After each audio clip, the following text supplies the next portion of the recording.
तो चलिया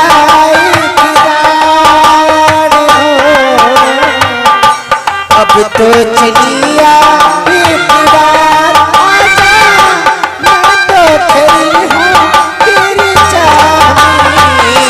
तुझको पुकारे मेरा प्यार तुझको पुकारे मेरा प्यार।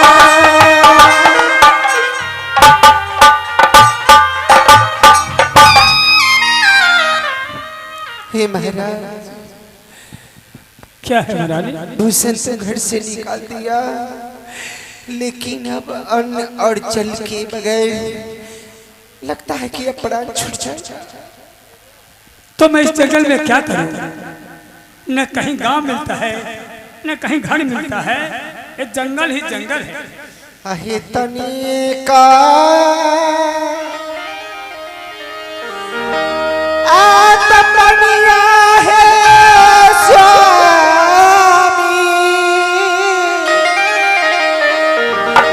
हमारा के देता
एक खोटा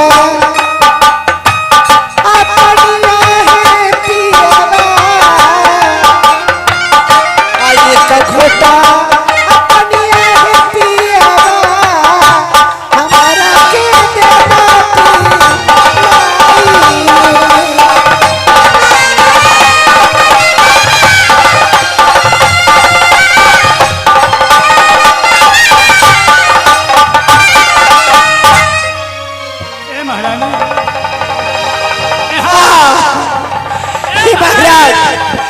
पानी के बगैर मेरा प्राण छूट जाएगा। पानी और जल दाना के बगैर अब मैं जिंदा नहीं रहूंगा। मुझे थोड़ा सा एक घूंट पानी पिला दीजिए महाराज, नहीं तो मैं मर जाऊंगा।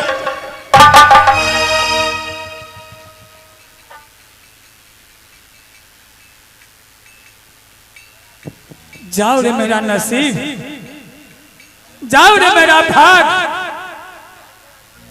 मैं क्या था आज क्या है कि एक चुल्लू पानी नहीं मिलता है। पानी बिना हमारी पत्नी जंगल में बेहोश हो गया। न कहीं इनार मिलता है न कहीं तालाब है न कहीं घर है न कहीं द्वार है। ठीक है मैं इस महारानी को, हे महारानी मैं तुम्हें छोड़कर जा रहा हूं जंगल पार तुम्हारे पानी का इंतजाम करने के लिए। इस जगह से तुम कहीं अलग नहीं जाना। मैं जा रहा हूं, कुछ भी तो बोलो। मैं कैसे जाऊं? तुम ऑर्डर दो ना।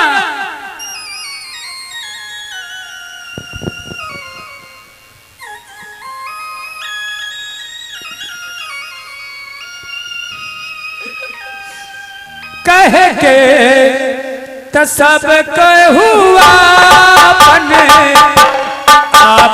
कहावे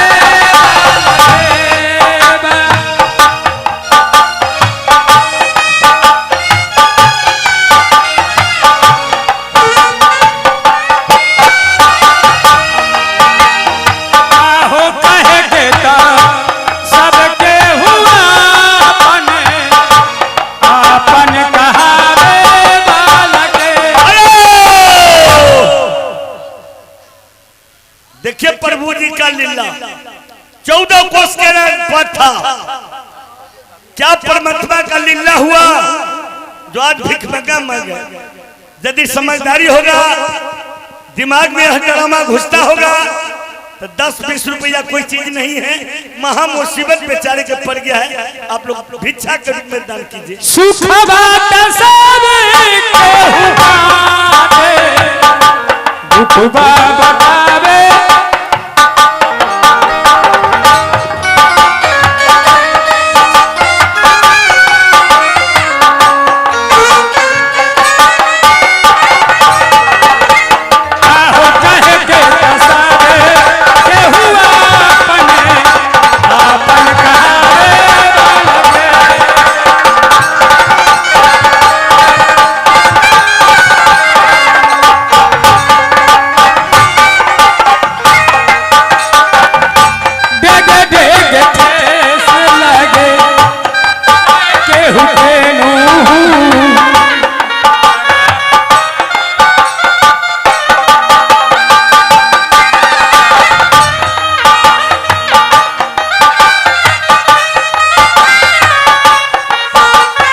हेलो, मैं पत्नी से कहा है कि मैं जा रहा हूं तुम्हारे लिए पानी की व्यवस्था करने के लिए, खाने के लिए, भोजन की व्यवस्था करने के लिए। मैं पत्नी को छोड़ दिया है। मैं चल के देखता हूं कुछ भी तो मिलेगा जो महारानी के आकर मैं पूरा करूंगा और खिलाऊंगा।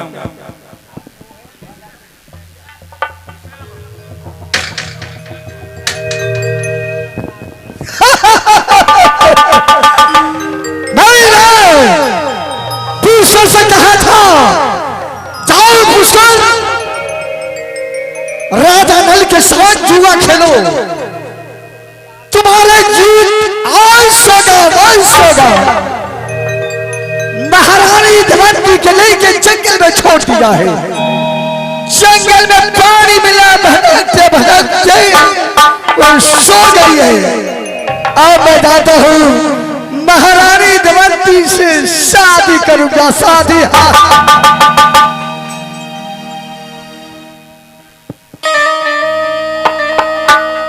आए है तोरा तोरा तोरा है प्यारी है, आए है निधिया कठोरा है प्यारी,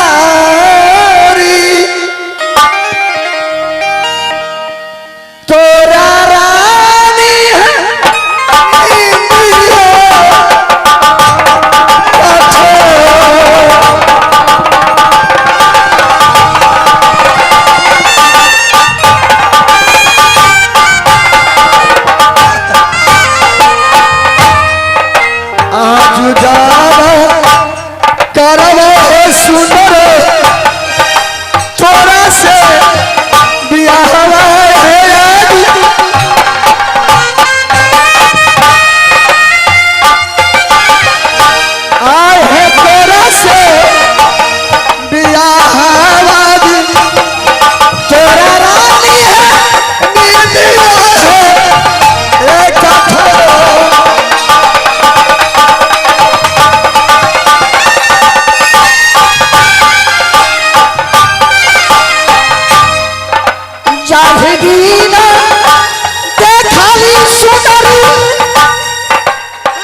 तुम्हारी शंबर रचा हुआ था, उस वक्त शंबर में मुझे आने में भूल हो गया है।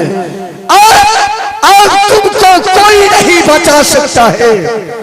भगवान भगवान क्या है, भगवान के पाप ही नहीं बचा सकता।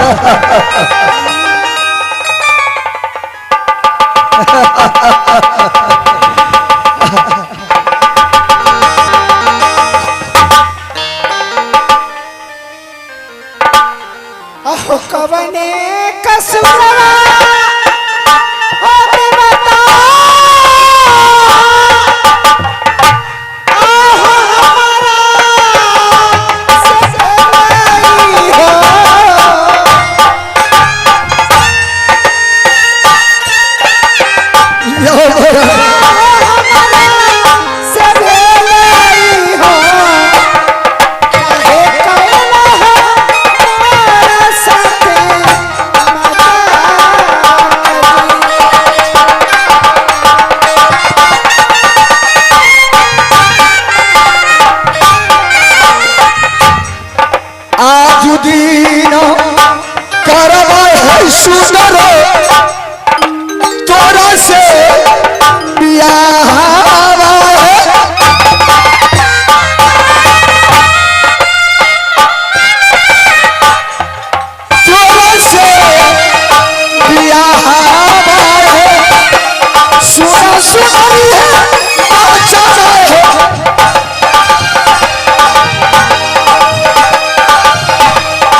वादा किया था कि महाराज कलिदेव शादी करूंगा, करूंगी तो आपसे करूंगी, लेकिन आज तुम जंगल में भटक रही है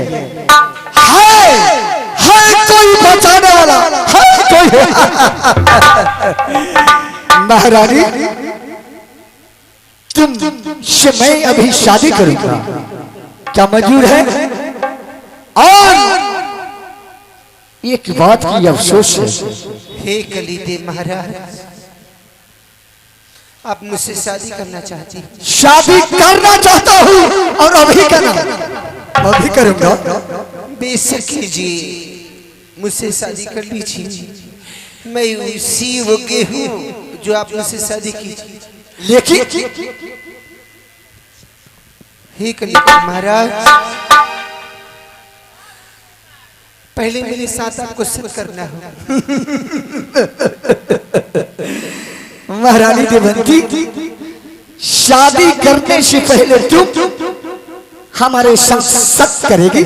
जी महाराज। ये कौन सी वाली बात है? मैं कैलाश पर्वत पर रहने वाला हूँ, मेरा नाम कलिदेव, लोग देवता कहते हैं। मेरा भोले शंकर का पुजारी हूँ और कलिदेव शनिचरा घड़ा है, शनिचरा घड़ा से बात जाता है, उसको नया जन्म हो जाता है। बोलो क्या कहना चाहती हो? हे कलिदेव महाराज, पहले मेरे साथ सत्य कीजिए।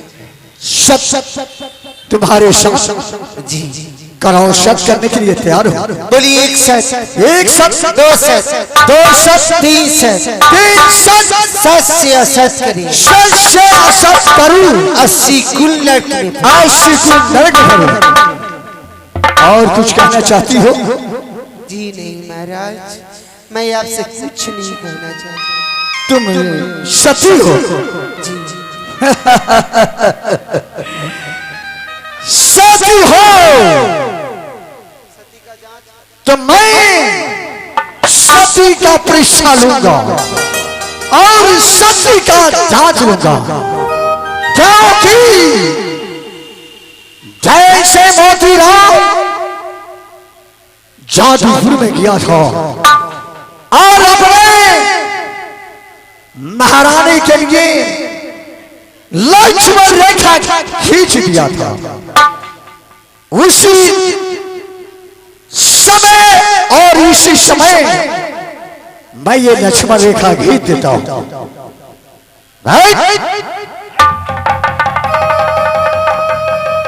अगर लक्ष्मण रेखा तुम पार करेगी तो मैं समझूंगा तुम सती हो, पतिव्रता नारी हो। हे प्रभु, आपके नजर में मैं कुछ नहीं, लेकिन मेरे नजर में आप स्वयं भगवान से कम नहीं। हे कलिदेव महाराज, ये लक्ष्मण रेखा पार मत करवाइए। ये लक्ष्मण रेखा पार करवाने का मतलब रामायण रचा गया, कितने सेना मर गए, और ये लक्ष्मण रेखा मैं पार करूंगी तो हमारा और आपका रिश्ता नहीं रहेगा। कोई रिश्ता नहीं रहेगा, कोई रिश्ता नहीं। आप चाहते हैं, मैं चाहता हूं, आप चाहते हैं कि मैं और चाहता हूं, और चाहने के बाद मैं तुमसे जचना लेना चाहता हूं। हे कलिदेव महाराज, उसके बाद हमको कोई दोषी तो नहीं ठहराएगा, कोई कष्ट नहीं रहेगा। मैं तुमसे वादा करता हूं। मथु जी, मथु जी, यहाँ आइए।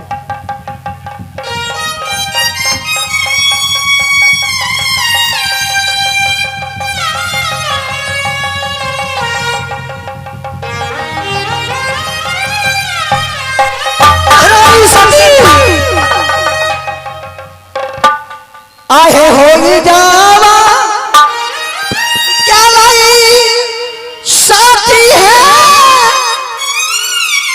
आहे मोरा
देवंती, जब भी तुम्हारे साथ मैंने छेड़खानी किया है, हरकत किया है, तू अपने बेटा समझ के तुम माफ कर दो सती।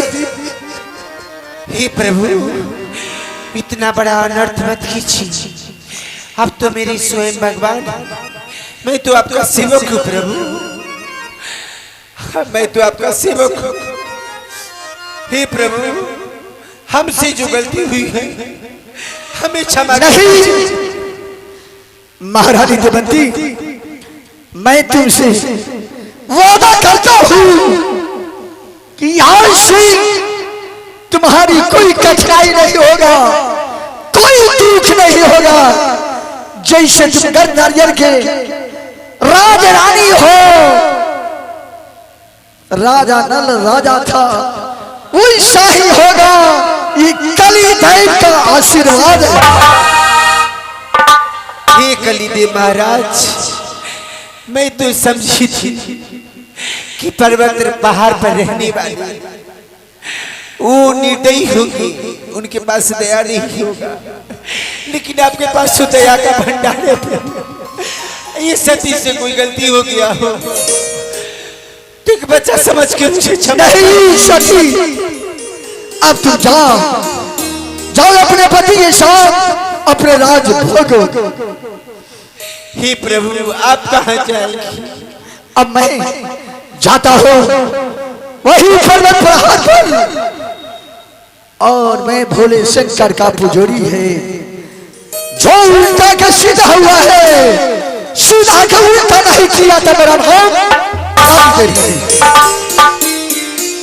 प्रभु की जय हो।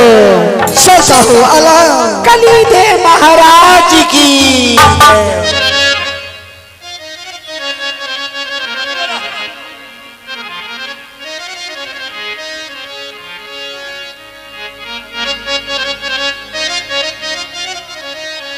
अहो कैनी हम कवन कसूर, अहो कैनी हम कवन कसूर, नैन मासी दूर कैला भला, कैनी हम कवन कसूर, नैन मासी दूर कैला भला।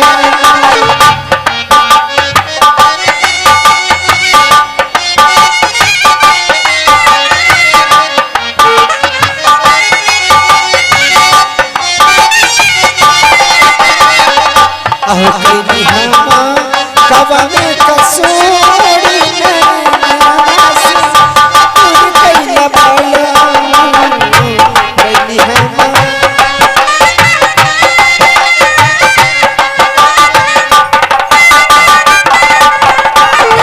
अरे सोने की थाली में जवना परोसा, सोने की थाली में अहो जीवना टुकड़ी जरूर, जीवना टुकड़ी जरूर, नहीं नासी दूर कैला भला, कैनी हम कवन कसूर, नासी दूर कैला भला।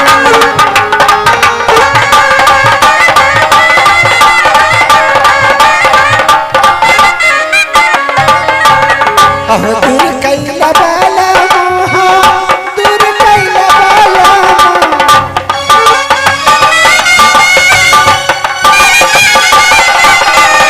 अहो कैनी हम कवन कसूर,